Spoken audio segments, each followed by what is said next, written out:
আপনারা যারা হিন্দু সনাতন ধর্মের অনুসারী তাদের কাছে কিন্তু এখন এই যে ভিডিওর বিষয়বস্তু আপনাদের কাছে বেশ খুবই অড এবং অশ্লীল এবং অসামাজিক এবং বর্বর মনে হতে পারে, but it does matter at all because your religion is not the only truth. Islam is the only truth, and that's why I'll actually consider what Islam says.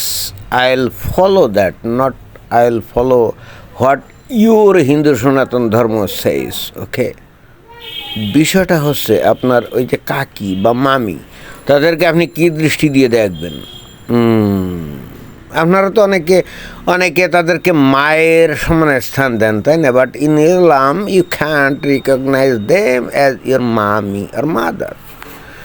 আমার কাছে বিশ্বাস হলো না, হুজুরের কথা শোনেন তাহলে বুঝতে পারবেন ঘটনা কি. চাচিকে আম্মু বলা যাবে কিনা? কিল্লা আম্মু কইবেন, চাচি বলবেন. চাচি অর্থাৎ ওই যে আপনারা যারা হিন্দু ওই যে কাকি বলেন, তাই না, তাদেরকে আপনি মা বলে সম্বোধন করতে পারবেন কি না? না, এটা পারবেন না. কারণ হচ্ছে আপনি তার সাথে আসলে যৌন সঙ্গম করতে পারবেন. ঘটনাটা পরিষ্কার বুঝতে হুজুরের বক্তব্য আরও শুনতে হবে. হে থেকে তোমার মানি চাচা মরি গেলে আল্লাহ যদি তোর কিসমতে রায় কিরবি? হুজুর কিন্তু জিজ্ঞেস করলো যে চাচা মরে গেলে যদি তোর কিসমতে থাকে তাহলে কি করবি? অর্থাৎ বললো যে তোর কিসমতে থাকলে তুই তো তাকে বিয়ে করতে পারবি এবং তারপরে তার সাথে কি যৌন সঙ্গম করবি. তো তাইলে তুই কেন তোর চাচিকে তুই আম্মা বলে ডাকবি, তার সাথে তুই খাট কাঁপাবি? খাট কাঁপানো বোঝেন তো? ও কি আনন্দ আকাশে বাতাসে! আমার তো কথা বোঝেন না, এই ঘটনা তো অন্যরকম.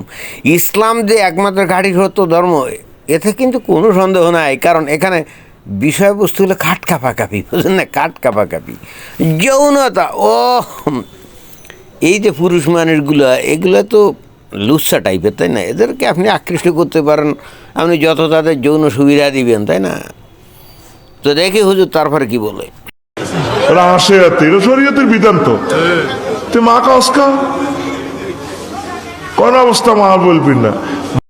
অর্থাৎ চাষা মরে গেলে চাষিকে বিয়ে করা যায়, এটা হলো শরীয়তি বিধান. শরীয়তি বিধান পর্যন্ত আল্লাহর বিধান, সৃষ্টিকর্তার বিধান.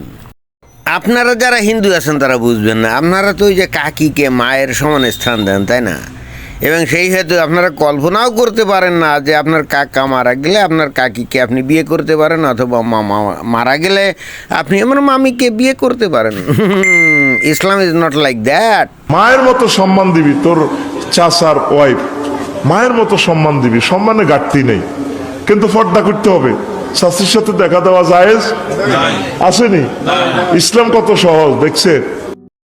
জি হুজুর, ইসলামের চাইতে সহজ অন্য কোনো ধর্ম নাই, এটা কিন্তু আমাকে স্বীকার করতেই হবে. কারণ যে ইসলাম ধর্ম চাচি অথবা মামিকে মনে করে যে চাচা অথবা মামা মারা গেলে বা যদি তারা তালাক দেয় তাহলে তাকে ওই ভাতিজা অথবা ভাগিনা তাকে বিয়ে করে তার সাথে খাট কাঁপাতে পারে, তাই না? তো এর সাথে সহজ ধর্ম তো আর অন্য কিছু নাই. হুজুরের এই সমস্ত কথাবার্তা শুনে কিন্তু মনে হতেই পারে যে ইসলামের মেইন ফোকাসটা হলো যৌনতা, তাই না? সেক্স, অর্থাৎ কার সাথে আপনি সেক্স করতে পারবেন? দাসীর সাথে, স্ত্রীর সাথে, তারপরে মনে করেন আপনার কাকি অথবা মামি, আপনার কাকা বা মামা যদি মারা যায় তাহলে আপনি তার সাথে সেক্স করতে পারবেন কখন? যদি তাকে আপনি বিয়ে করেন. And as per Islam it's allowed, you can marry your aunt. You can marry your aunt, and that's why Islam is actually nothing but the religion based on sexual intercourse. অর্থাৎ আপনি কত প্রকারের যৌনতা আপনি উপভোগ করতে পারেন. অনেক ক্ষেত্রে মনে হয় যে বিষয়টা আসলে এরকম. এবং ইন্টারেস্টিং ব্যাপার আপনি দেখছেন যে যখন আপনি ইহজগতে থাকবেন 4টা স্ত্রী আপনি রাখতে পারবেন, কিন্তু উদ্দেশ্যটা কি? আপনার একটা স্ত্রী আছে, তার সাথে আপনি যৌন কাজ করেন, করতে করতে আপনি বোর ফিল করেন, আপনার একটু বৈচিত্র্য দরকার. And that's why you can marry the second wife, you can marry the third and fourth wife.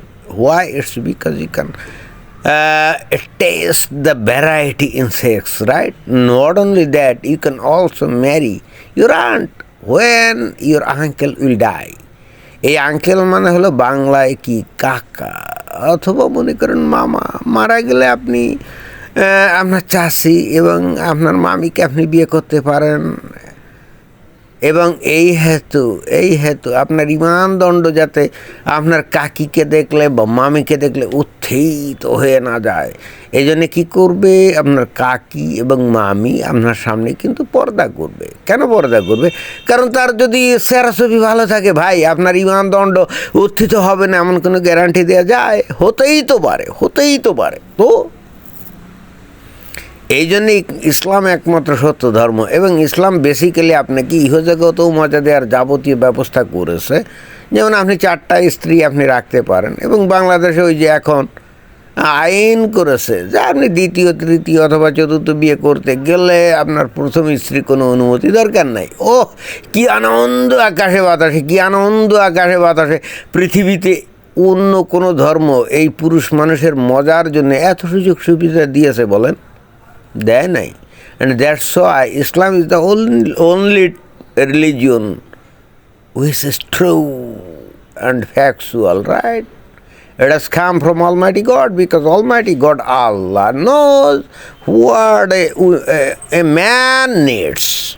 A man needs sexual intercourse for never-ending time. And a man needs sexual intercourse in variety, right? And that's why he needs 4 wives, not only their slave girls, with whom they can have sex with them. And not only that, they can marry their aunt when their uncle will die.